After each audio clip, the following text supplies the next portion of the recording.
Hello everyone, welcome to Pratham Test Prep YouTube channel. I'm Ashish Bhargav. So welcome to another episode of daily news analysis that we do from Monday to Friday at sharp 11:30 a.m. So I hope you guys are doing well. सारे अच्छे होंगे.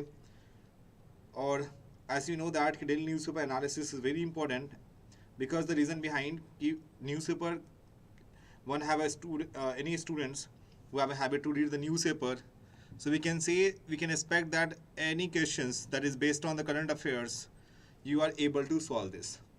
So daily news analysis that we cover from The Hindu and Indian Express. So this is very important because in this newspaper analysis that we cover international news, economy based news, sports based news, science and tech, personal news, summits and conference, miscellaneous, national news, and apart from that we discuss from Supreme Court verdict and any amendments, which is very important for especially for the students who are preparing for CLAT and AILET exam. Or as we know that some state initiative also used to ask in your exam. If any state initiative that used to ask, that we will cover in the newspaper analysis. And here is the quote of the day. So if your voice is high, only a few people will hear. If your thought is high, then many people will listen. So to inculcate this thought process, you have to develop to habit to reading the newspaper. Now, as we have taken initiative questions of the day, and that questions of the day is important because at the end of the YouTube session, we'll ask to you 3 to 5 questions, which is very important because you have a good command over the topics, and as well as I told you in each and every classes, like 3 to 5 questions. If you on daily basis you are solving, so it means in a month we can say more than 150 questions you will solve it, right? And this is a good thing because in daily if you will solve the questions, you have to develop such kind of temperament, because the questions which I used to ask in the newspaper analysis, they are directly extracted from The Hindu, Indian Express or different magazines, right? Now moving further, as we know that daily newspaper analysis that is taken by me at live at 11:30 a.m. Monday to Friday, and deep dive session at 3 p.m. And today I will discuss about the deep dive session, and that is very important, especially for the law aspirants. Deep dive session and legal darpan taken by Sanjeev sir, and then Juhi ma'am is taken by current affairs Samvad, which is from 8:30 Monday to Friday, and deep dive session that is taken by the Hema ma'am will from the 3 p.m. and Rahul sir that is taken by Maths Mudda, and Girish sir taking by logical reasoning, and a boost your vocabulary session taken by all 3 persons. So this is from the Tuesday, Thursday and Saturday at 8:30 p.m. So now moving further, here is the very first news. COP27 set up loss and damage fund. So basically COP27, because conference of parties, COP which means conference of parties, and as we know that COP26 was in Glasgow and this one is happened in Egypt. So recently what was the determination, what is the main outcome of COP27 if you talk about? So main outcome is that कि हमें जो environment के जो globally आपके temperatures हैं below 2 degree centigrade रखनी है. So delegates and UN climate conference in Sharm el-Sheikh, Egypt thrashed out an agreement on Sunday to establish a loss and damage fund to compensate the most vulnerable countries from climate linked disasters. जो country ज़्यादा carbon footprint release करती है, बाकी countries को क्या करेगी वो obvious that reason उसको कंपनसेशन देगी. एंड COP27 मतलब कॉन्फ्रेंस ऑफ पार्टीज होती है, और next year as we know that COP28 will be held in India and New Delhi will host this. So that's why this is very important. और because COP27 exam में आपसे पूछेंगे COP27 कहाँ पे हुई थी, ये आपका इजिप्ट है, बट COP26, 27, 28 ये तीनों आपको याद रखनी है क्योंकि next year India will host COP28. ठीक है. So what is loss and damage? तो the phrase refers to cost already being incurred from climate fuel, weather, extreme or impact like rising sea level. और आपको rising sea level से नुकसान क्या आपने देखा होगा, rising sea level से जो आपकी इंडोनेशिया की कैपिटल है, Indonesia capital that was Jakarta, it was believed कि वो 10-20 ईयर्स में कंप्लीटली सिंक हो जाएगी. तो इंडोनेशिया की कैपिटल उन्होंने अपनी कैपिटल चेंज की, and new capital of Indonesia is Nusantara. So basically, rising sea level is a great concern, right? And climate funding so far has focused on cutting CO2 emissions, while a third of it went towards helping communities adapt to future impact. Loss and damage का मतलब है loss and damage funding is expected to cover the cost of damage that countries cannot avoid or adapt it. The report submit की गई है 55 vulnerable countries estimated that their combined climate linked losses in the last 2 decades total we can say is dollar to 525 billion. Vulnerable countries and campaigners argue that rich countries that cause the bulk of climate change with their historical greenhouse gas emission. So obvious ये सारी चीजें आपको याद रखनी है. This is very important. Moving further to the next, charting the economic journey ahead. There is a big question of India is where its economy will be 25 years from now, because economy lead the country. And why I am trying to say this, because at the time that you can see the Britishers came in our country for the purpose of trade, and they ruled the country. So obvious that economy lead the country. So this is a big question before India is where the economy will 25 years from now. So by 2047, India will complete 100 years after independence. 2047 में हमारे 100 years complete होंगे. And after independence, by that time, will India achieve the status of developed economy, which means achieving a minimum per capita income equivalent to $13,000. So we also need to know that the global situation would like, because India cannot be decoupled from the rest of the world. अगर मैं India की economic journey की बात करूं, as we know that India economic journey started with independence, it's not realized often that India economic progress in the first half of 20th century under British rule was dismal. According to one estimate, during the 5 decades, India's populations growing at 0.83%, per capita income grew at 0.6%. It is not surprising that immediately after independence, growth became the most urgent concern for the policymakers. As we know, 1991 reforms also, LPG reforms for the boosting the economy, liberalization, privatization and globalization. In the early period, India's strategy for development comprised 4 elements. पहला element क्या था? Raising the savings and investment rate. Second one, dominance of state intervention.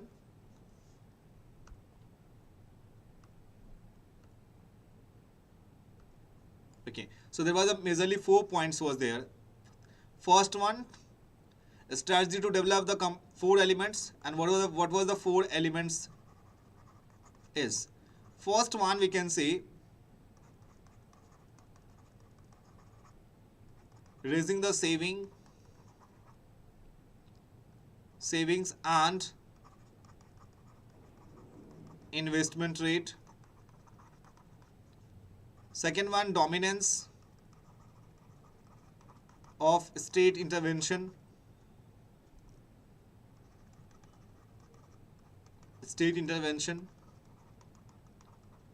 Third one, import substitution. And the last one that we can say is capital goods. Last one we can say capital goods. So there was a 4 element that we can say: raising the saving and investment rate. Second one, dominance of study and state intervention. Third one we can say is import substitution. So we have to get an effort to maximize our import and capital goods. To some extent, policymakers in India in the 1950s and 60s were handicapped. Why this paragraph is telling about? Because at that time we will see there was no clear model available for the accelerating growth. Extensive scales seemed to be appropriate, even though that were some critics even that time. However, by the end of 1970 you will see, because 1991 में आपके LPG reforms होते हैं, LPG which means liberalization, privatization, globalization. So in 1970, by the end of 1970, you will see it was becoming clear that model India had chosen was not delivering at that needed modification. And by that time, there were many more critics of the Indian strategy, but India's policymaker refused to recognize this. It was around that time China made a big change, right? So it was a crisis of 1990-1991. This time, and outcome was, as we can see, LPG reforms. So crisis 1991 that compelled that policymakers to turn an idea whose time had come. The break with the past came in three important directions. The first kya tha hamara is dismantling the complex regime of license and permits, because you will see in the NCRT, the licensee Raj system, the complete word licensee Raj was mentioned in the microeconomics 11th class NCRT. So there was a, we can say the first thing, I'm going to erase this one. Okay. So first thing you will see in the 1970s, at the time of 1970 and 1970 to 1991. So in 1990 to 1991, it was the first thing that you will see, license and permits. Second thing that you will see,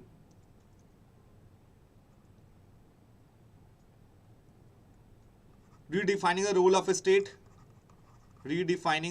state.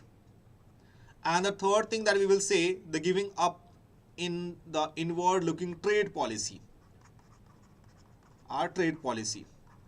So India average growth till the end of 1970 remained modest, with the average growth rate at, we can say, 3.6% with the population growth of 2.2%.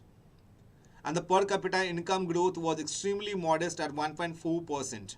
And however, on certain health and social parameters such as literacy rate and life expectancy, that were noticeable improvement, while India had to rely on the heavy imports. Or if the country is expanding more on imports, तो obvious हमारा अपना forex reserve कम होगा, and we will face the current account deficit issue, CAD issue, current account deficit. So while India had to rely on the heavy imports of food grain on the concessional basis, initially there was a breakthrough in the agriculture after the Green Revolutions, which was, we can say, at the time of M.S. Swaminathan was the founder of Indian Green Revolutions. And the industrial base also widened. India became capable of producing a wide variety of goods, including steel and machinery, while India's post-independence economic performance was reassuring when compared to the pre-independence period. So it is not that impressive when compared with that of several developing countries even in Asia. It was also less than India expectations.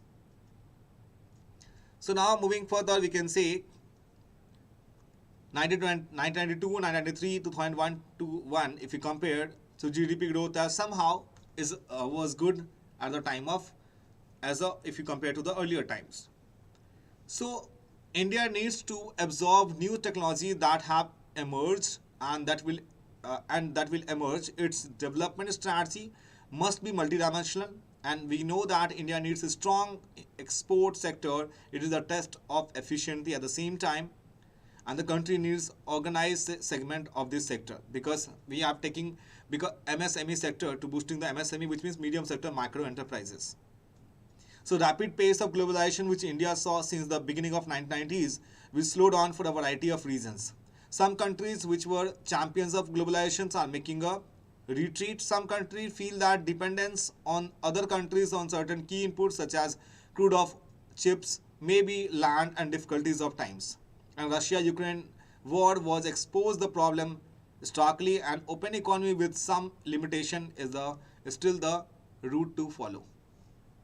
And as we know that India is the fifth largest economy in the world. This is an impressive achievement. However, in relation to per capita income, it is different story.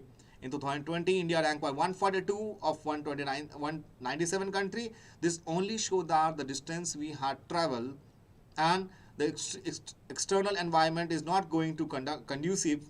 The Organization for Economic Cooperation and Development reports a secular decline in growth of developed countries. So we not need to keep happy that India is the fifth largest economy, right, in terms of GDP is concerned, but we have to think about the per capita income as well. So now we got a good crux about this passage. Now moving further, the next one, a place for all refugees under India's welfare umbrella.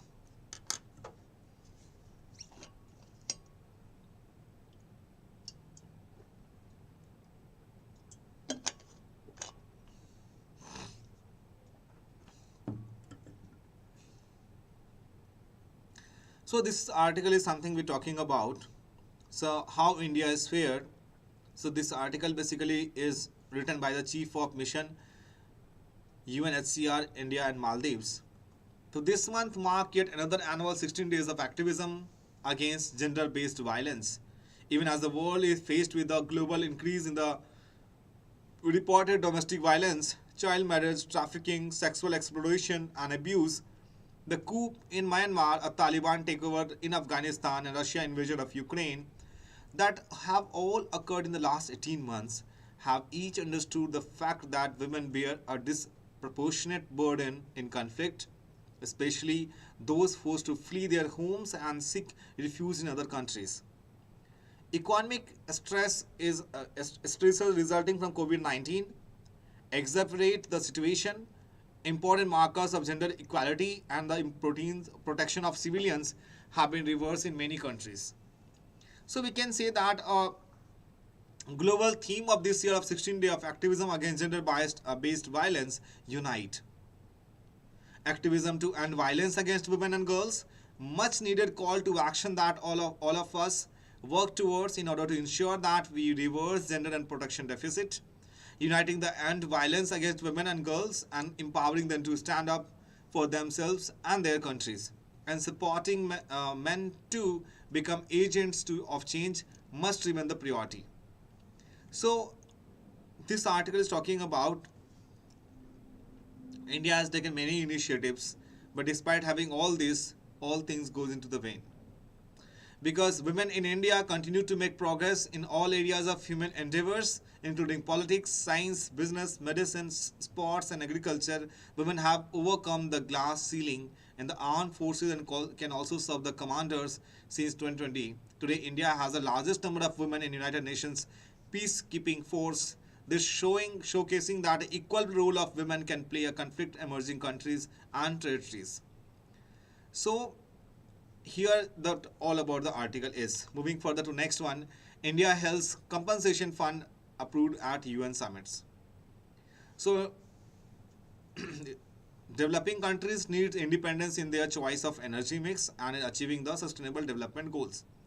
And the SDG goals that was released by the United Nations, UN, India ने इसके ऊपर बहुत सारी बातें करी. तो सी international relation से you will see the maximum number of questions in your exam.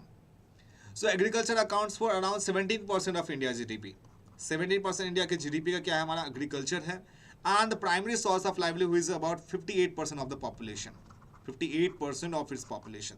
So we can say that our sector was divided into primary sector, secondary sector, and tertiary sector.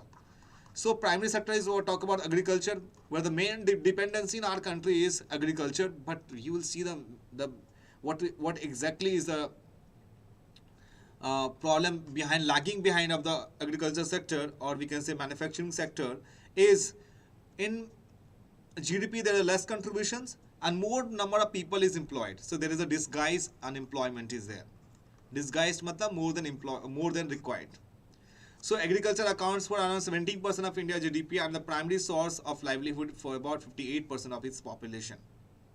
So this article is basically talking about like how many number of person is working, and on the establishment of work program on just transition.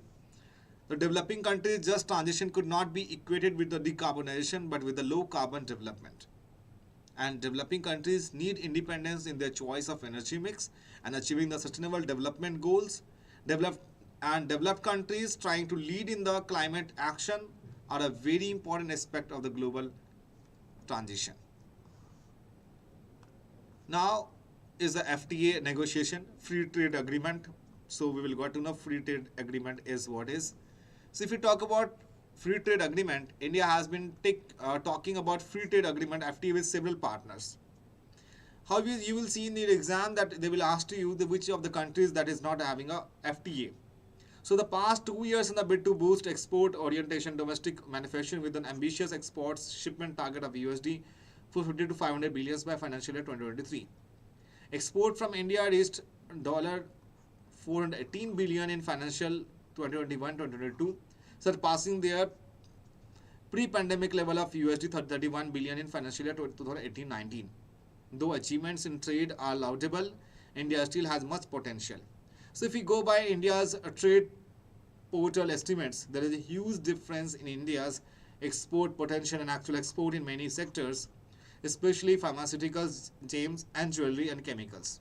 Therefore, it is time to address sector-specific and market-specific problems so that we fully capitalize on export across sector. So FTA basically is an agreement between the countries on regional blocks to reduce or eliminate trade barriers through mutual negotiation with a view to enhancing trade. It includes goods, services, investment, intellectual property, competition, government procurement, and other areas. This concept of free trade is the opposite of trade protectionism or economic isolationism.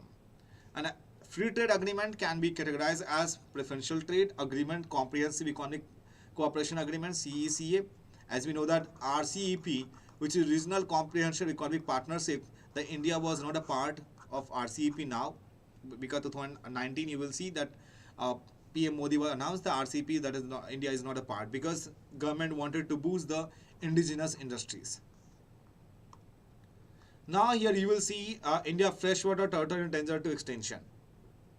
So here the magazine of Down to Earth, you will see India has put forward a proposal of better protect a species of freshwater reptile called the red crown roofed in the, we can see under the Convention International Trade Endangered Species sites, the turtle native to India and Bangladesh, the risk of extinction. So we can say that turtle is not only native to India, it is only native, it is to the India and Bangladesh also. And here antimicrobial resistance, how factory farming is destroying our planet. So you will see that in this article that factory farming of intensive food animal farming is intends to confine farming of animals such as pigs, cow and birds. They are industrial facilities that raise large number of animals, most indoors in condition intended to maximize production in the minimal cost. As we know that different type के injections इसमें use करते हैं, so that it is detrimental for our health. And however, there is an addition to this list antimicrobial resistance, which is overlooked among the big issues. Heavy crowding of factory animals in barren environment leads to fighting, biting, competition for feed or general stress for high density living. Now, here is Bal Yatra is celebrating Odisha ancient Southeast Asia link. So Bal Yatra basically, Bali Yatra is celebrating Odisha ancient Southeast Asia link. Basically, Bali Yatra legally voyage of Bali is one of the country's largest open air fairs, which is organized every year to commemorate the 2,000 years old maritime and cultural links between ancient Kalinga, which is present day Odisha, and Bali, which is the South and Southeast Asian region like Java, Sumatra, Burma, Myanmar, and Ceylon, which is Sri Lanka. The reason of festival, which begins on Kartik Purnima, full moon on the month of Kartik, and trek back after the 1,000 years, right? So in the short, we have to understand like Bali Yatra is from which state is celebrating. This is already we have discussed. Here we can say Kalinga, and after the Kalinga war, we will see the Ashoka adopted the Buddhism. So here the Kalinga is present day, we can say is a part of Odisha. Here Ceylon, which means Sri Lanka, and here is Bali, Sumatra, Malaya, KMR, Champa, and here is China. You will see in the old map where the earlier name was Ceylon, new name is Sri Lanka.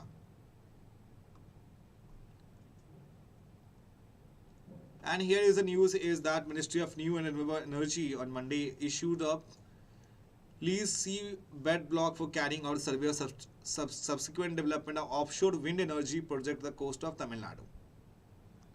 So we have to know about what is National Institute of Wind Energy. So recently 9 new countries signed up for Global Offshore Wind Alliance of COP27. We have discussed many times. We have to short is Global Offshore Wind Alliance is what? It was established to ramp up offshore wind in order to tackle the climate and energy security crisis. इसको setup किया गया international renewable energy IRENA, Denmark, and Global Wind Energy Council. GWEC was established in 2005 to provide a credible and representative forum for the entire wind energy sector at an international level. Several organizations are supporting the alliance and promoting offshore wind in their respective regions. Both IRENA and the International Energy Agency IEA expected to offshore wind capacity will exceed 2000 gigawatt. Now it's time to questions of the day. So as you know, the questions of the day is very important, because at the end of questions of the day, at the end of the YouTube session, that I will ask you 3 to 5 questions, which is very important. Here's the very first question. Consider the following statement in regarding Constitution of 103rd Amendment Act 2019. पहला statement आपका ये है, 103rd Amendment provide up to 10% reservation to the economically weaker section (EWS) among non-OBC and non-SC/ST section of the population. The amendment provides reservation in higher education institution and the initial recruitment in central government jobs. The amendment excludes reservation in state government jobs, which our statement is correct.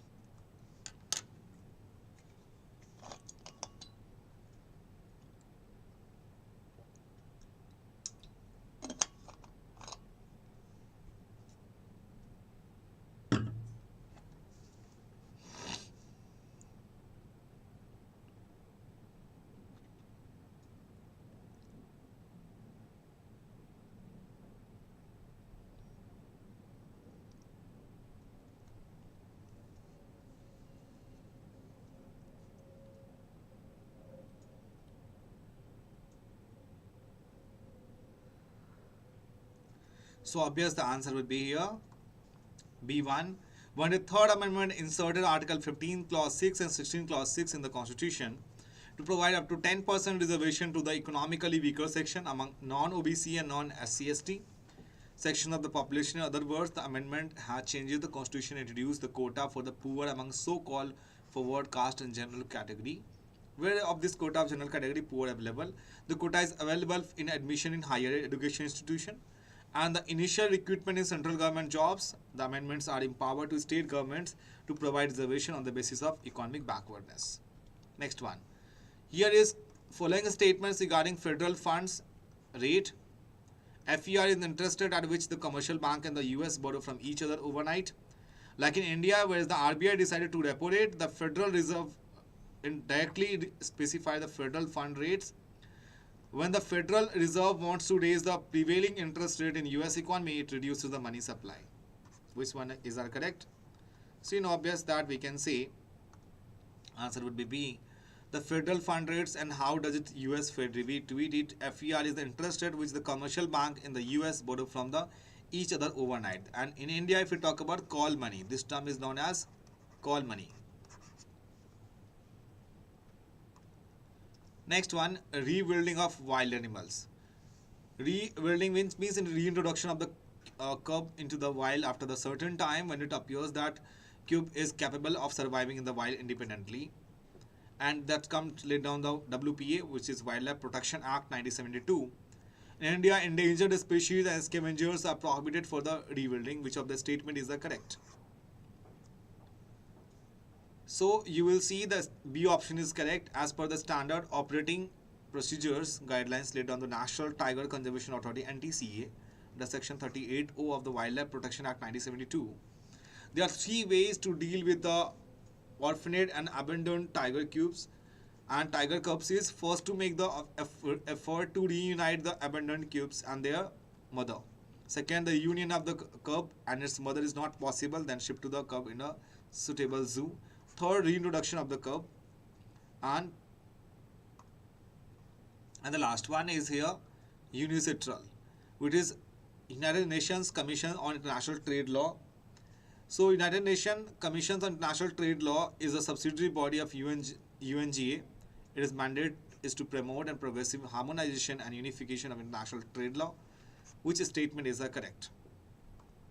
C statement is correct. Both the statement. United Nations Commission on International Trade Law, UNICITRAL, is a subsidiary body of UN General Assembly responsible for helping to facilitate international trade and investment. Established by the UNGA in 1966, UNICITRAL official mandate is to promote the progressive harmonization and unification of international trade law through conventions, model laws, and other instruments that address key areas of commerce. And UNICETRAL carries out its work in annual sessions. And the last one is fog is the phenomena of small droplets remaining suspended in the air. Western disturbance along with extreme northern India inhibits the development of fog over Delhi, Haryana, Punjab belt. Clear sky condition accompanied by calm wind during the day allows the fog to persist for longer than normal duration. So which of the above statement is correct?